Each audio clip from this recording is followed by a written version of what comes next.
o volume, mas eu creio que vocês estão vendo aí, né? Então, como prometido, a quinta parte. Gente, eu não sei que dia eu vou editar a sexta e fazer a sexta parte, mas eu já tô garantindo a quinta, tá certo? Já que os vídeos é tão curto. Então, se vir qualquer zoada, né? Igual parece que foi na segunda parte e ficou com muita zoada, não liguem, tá?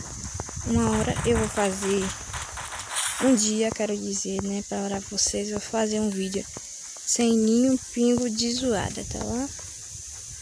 Só se você se inscrever. Porque sou youtuber, né? De game. Amo game, né? Eu não gosto de ficar mostrando por exemplo, assim, ficar mostrando cara, eu não posso não. Eu sou criança, eu sou game infantil, entendeu? Mas se tiver muito inscrito, eu posso até fazer isso, entende? Então, gente, olha ali uma bala.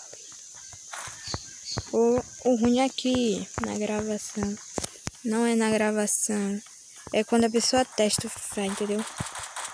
Aí tem poucos minutos, se fosse pelo menos assim, ó, 25 minutos, né?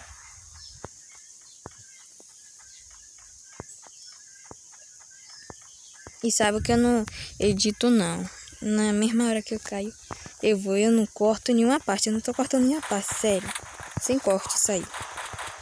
Isso aí tá sem corte, gente. Essas gravações minhas sem corte. Não gosto de ficar editando nada não. Pra tudo sair certo não.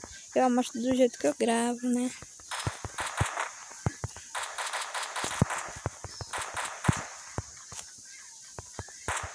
Olha o espertinho, ó. Acho que eu sou burra, né? Eu vou cair na tua. Eu não caio na tua, não. Vai, pode ir. Então, gente, deixa o like. Eu não sei que hora eu vou vir com a sexta parte, mas deixa o like que eu prometo que eu já chego com a sexta parte. Então, beijo e tamo junto. É nóis.